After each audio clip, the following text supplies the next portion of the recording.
Hello everybody, very welcome to UGC NET 24/7. My name is Anshika Pandey and very welcome to this class. आज का जो topic है जो हम इस वीडियो में कवर करने वाले हैं that is everything about an assistant professor in India. क्या क्या चीज़ें होती हैं असिस्टेंट प्रोफेसर की, सैलरी क्या है, प्रमोशन कैसे होता है, इसके अलावा ये नौकरी कैसी है, किसको मिलती है ये नौकरी, एंड एवरी अदर डोमेन जो हम यहाँ पर इस वीडियो के माध्यम से यहाँ पर एड्रेस करेंगे। तो इस वीडियो को पूरा देखिएगा, काफ़ी इन्फॉर्मेटिव होने वाला है आपके लिए ये सेशन। एंड अगर आप चैनल पर नए हैं तो प्लीज़ सब्सक्राइब कर लीजिए चैनल को, क्योंकि यूजीसी नेट और जेआरएफ से रिलेटेड जो भी तैयारी है, इससे रिलेटेड जो भी आपके वैकेंसीज आती हैं और भी जो आपकी जानकारी है वो सब कुछ यहाँ पर आपको इस चैनल पर मिलता है। और हाँ, अगर आप ऑलरेडी सब्सक्राइब्ड हैं इस चैनल पर और इस वीडियो को देख रहे हैं तो लाइक करना ना भूलें। चलिए, तो सबसे पहले क्वेश्चन के साथ शुरू करते हैं कि असिस्टेंट प्रोफेसर की जो नौकरी है वो कैसी नौकरी है, ठीक है, किस तरह की नौकरी है, क्या क्या करना होता है। तो if you are somebody who is tilted towards teaching, यानी कि अगर आप एक असिस्टेंट प्रोफेसर बनना चाहते हो, एक आप अच्छी हैंडसम सैलरी चाहते हो, सुकून भरी ज़िंदगी चाहते हो और आप स्टूडेंट्स को गाइड करना चाहते हो, अपना एक्सपीरियंस उनके साथ शेयर करना चाहते हो, आपका अगर हमेशा से एम्बिशन रहा है, एम रहा है किसी को भी गाइड करने का, एक टीचर बनने का, तो असिस्टेंट प्रोफेसर की नौकरी आपके लिए सबसे अच्छी है, सबसे रेप्यूटेड है और काफ़ी रिस्पेक्टफुल जॉब भी है। आपको बहुत ज़्यादा रिस्पेक्ट भी मिलती है अपने स्टूडेंट से, आप उनका करियर बना रहे हैं। एक रिस्पॉन्सिबिलिटी वाली जॉब भी, ऐसा नहीं है कि सिर्फ इसमें जो है वो आप आए, आपने जो है वो पढ़ाया और चले गए, सैलरी उठाई महीने की और हो गया, नहीं, ऐसा नहीं है। काफ़ी रिस्पॉन्सिबिलिटी से भरी हुई जॉब है ये, क्योंकि आपको अपने स्टूडेंट को सही इन्फॉर्मेशन बतानी होती है, अपडेटेड रहना होता है बहुत सारी जगहों पर। मतलब आप ऐसे नहीं हो सकते कि आप जो 10 साल पहले जो जानकारी आप लेकर के चल रहे हैं वही जानकारी आप पास ऑन करते जाएंगे हर साल, हमेशा। इनफैक्ट हर वक्त आपको जो भी नई नई चीज़ें आ रही हैं, कुछ टेक्नोलॉजी ड्रिवन चीज़ें हैं, उसको भी इनकॉर्पोरेट करना पड़ता है। इनफैक्ट आपको हमेशा हर जनरेशन, मतलब नए जनरेशन के साथ वैसा ही नया बनना पड़ता है। एक जनरेशनल गैप आपके और आपके स्टूडेंट में नहीं होना चाहिए। इस तरह की जॉब है असिस्टेंट प्रोफेसर की। इसके अलावा अगर हम देखें तो काफ़ी पर्क्स भी आपको यहाँ पर मिलते हैं, जैसे कि एक वेकेशन होता है, तो जैसे स्टूडेंट्स के लिए समर वेकेशन और विंटर वेकेशन होता है, वैसे ही असिस्टेंट प्रोफेसर्स के लिए भी होता है, क्योंकि कॉलेज या यूनिवर्सिटीज़ बंद हो जाती हैं उस टाइम। तो जब यूनिवर्सिटीज़ और कॉलेजेस बंद है तो प्रोफेसर्स आकर क्या करेंगे, राइट।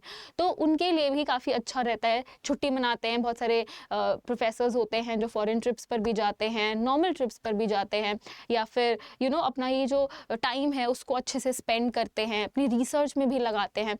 अच्छा, एक और चीज़ जो इस असिस्टेंट प्रोफेसर की नौकरी के साथ एसोसिएटेड है वो आता है जब हम नेक्स्ट चीज़ की बात करेंगे, विच इज़ प्रमोशन की बात करेंगे। तो उसमें ना आपका रिसर्च, आपके अंडर कितने PhD स्कॉलर्स हैं, ये सारी चीज़ें भी बहुत ज़्यादा मायने रखती हैं। तो एज एन असिस्टेंट प्रोफेसर आपका इंटरेस्ट रिसर्च की तरफ भी होना चाहिए, तभी आप इस नौकरी में प्रमोशन पा पाएंगे और एक अच्छी पोजीशन पर पहुंच पाएंगे। क्योंकि आप ज़िंदगी भर असिस्टेंट प्रोफेसर नहीं बनना चाहेंगे, आप associate professor and then professor की जॉब भी करना चाहेंगे, क्योंकि उस हिसाब से आपका सैलरी भी इंक्रीज़ होता है। तो इस तरह की कोई जॉब है असिस्टेंट प्रोफेसर की, इस तरह की एक नौकरी है, काफ़ी पर्क्स हैं इस नौकरी में, काफ़ी रिस्पॉन्सिबिलिटी भरी जॉब भी है ये, ठीक है। तो ये पहले क्वेश्चन का जवाब था। दूसरा आता है आपका सैलरी। सैलरी बेसिकली अगर हम असिस्टेंट प्रोफेसर की बात करें, अगर हम UGC के पे स्केल की बात करें, तो आपका 60,000 से शुरुआत होती है, ठीक है।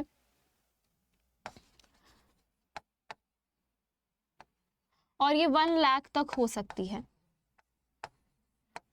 उसके अलावा मतलब आपको जो है वो बहुत सारे पर्क्स भी मिलते हैं, आपके जो है वो सैलरी रिवीजन भी होता है, और जिस हिसाब से मतलब जो भी ये बजट वगैरह सत्र आता है उस हिसाब से भी अगर कुछ एडिशन होने वाला रहता है तो वो भी आपको सैलरी में बढ़ करके मिलता है। तो ये भी आप देखोगे सैलरी अगर पॉइंट ऑफ व्यू से देखोगे। तो प्रमोशन की बात करें तो प्रमोशन आपका, पहली बात तो आप असिस्टेंट प्रोफेसर की तरह ज्वाइन करते हो, उसके बाद आप एसोसिएट प्रोफेसर बनते हैं आफ्टर लाइक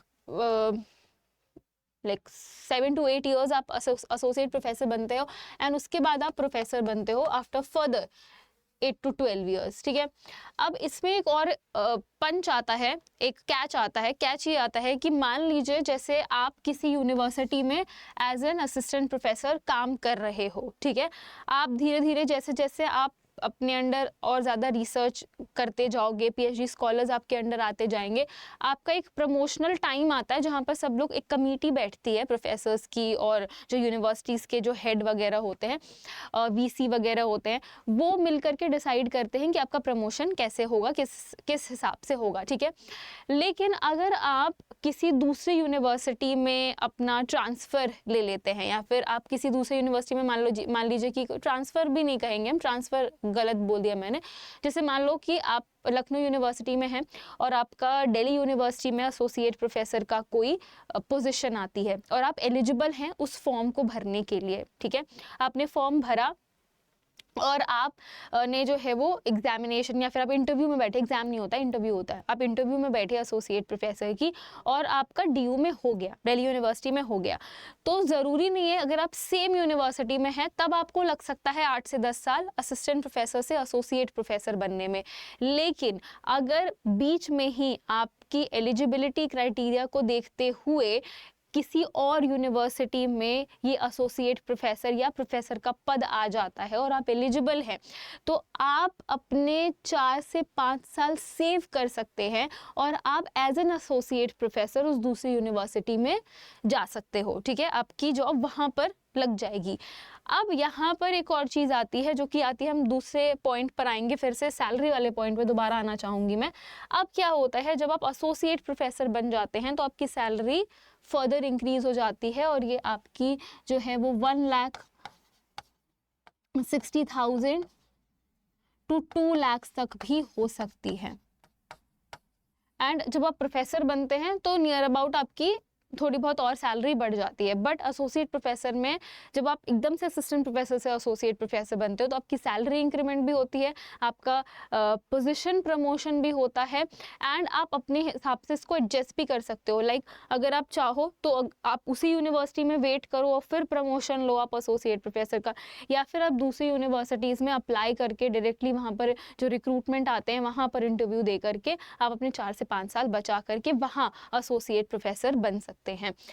उसके अलावा अगर हम बात करें, हमने प्रमोशन की बात कर ली, वर्कलोड की अगर बात करें तो देखो वर्कलोड आपका, अगर मैं आपको बताऊं तो एक असिस्टेंट प्रोफेसर को कम से कम 16 आवर्स पर वीक तो पढ़ाना ही पड़ता है, मतलब ये होना चाहिए उनके working hours 16 hours per week.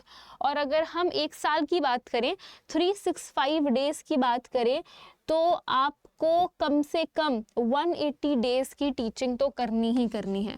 Out of 365 days 180 days आपकी टीचिंग में जानी ही जानी है यूनिवर्सिटी या कॉलेज के अंदर।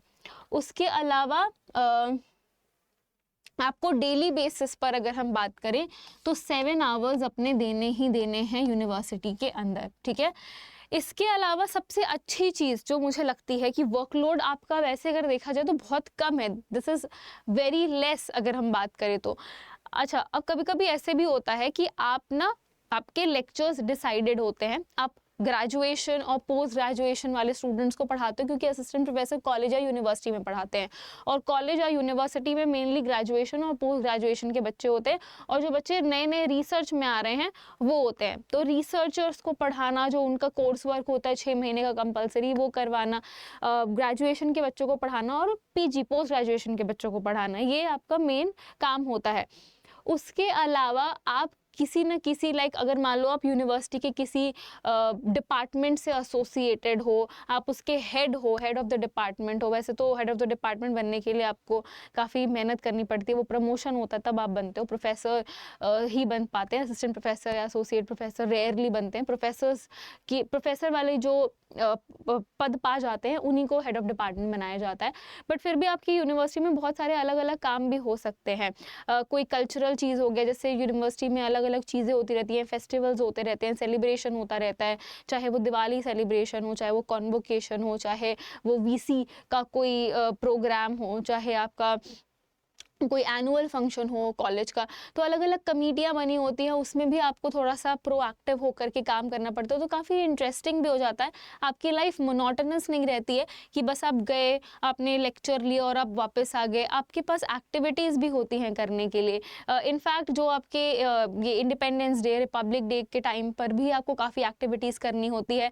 और अगर आप किसी मतलब कॉलेज या यूनिवर्सिटी के हॉस्टल जो होते हैं, गर्ल्स हॉस्टल और बॉयज़ हॉस्टल, अगर आप उसके प्रोवोस्ट बन जाते हैं, आपको एडिशनल रिस्पॉन्सिबिलिटी दे दी जाती है, तो वहाँ पर भी काफ़ी आप प्रोएक्टिवली एंगेज हो सकते हो स्टूडेंट्स के साथ, अलग अलग एक्टिविटीज़ करवा सकते हो, ब्रोशर्स निकाल सकते हो, फ्रेशर्स हो गया, फेयरवेल, उसके ऑर्गेनाइज़र खुद भी बन सकते हो, स्टूडेंट्स को बता सकते हो क्या ये काम हो सकता है। तो जब मैं लखनऊ यूनिवर्सिटी में थी, when I was student there, वहाँ पे हमारी प्रोवोस्ट मैम थी एंड एंड उसके अलावा हॉस्टल वार्डन एक और होती हैं, लेकिन प्रोवोस्ट मैम अलग होती हैं, जो यूनिवर्सिटी के जो प्रोफेसर्स होते हैं उनको बनाया जाता है। तो she was our hostel warden and वो बहुत सारी एक्टिविटीज़ करवाती थी। स्पोर्ट्स डे होता था हमारे यहाँ, फेस्ट नाइट होती थी, गाला डिनर होता था।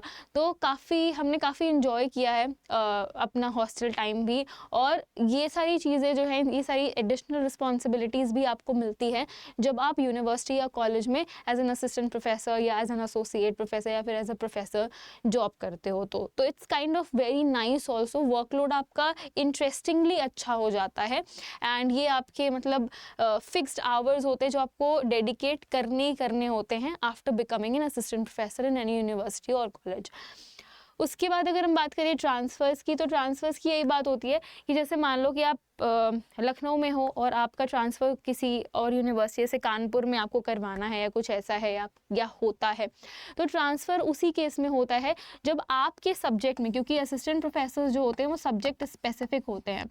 अब ऐसा नहीं है कि आप असिस्टेंट प्रोफेसर बन गए हैं तो आप जूलॉजी भी पढ़ाओगे, आप बॉटनी भी पढ़ाओगे, आप माइक्रोबायोलॉजी भी पढ़ाओगे, आप वायरोलॉजी भी पढ़ाओगे, आप प्लांट साइंस भी पढ़ाओगे। ऐसा नहीं है, आप सब्जेक्ट स्पेसिफिक होते हो। हाँ, बायोलॉजी के पार्ट सब पढ़ा सकते हो, बट ऐसा नहीं है कि कोई बायोलॉजी का प्रोफेसर है तो वो जाकर के फिजिक्स पढ़ाएगा, ऐसा तो नहीं होगा। इंटर डिपार्टमेंटल नहीं हो सकता।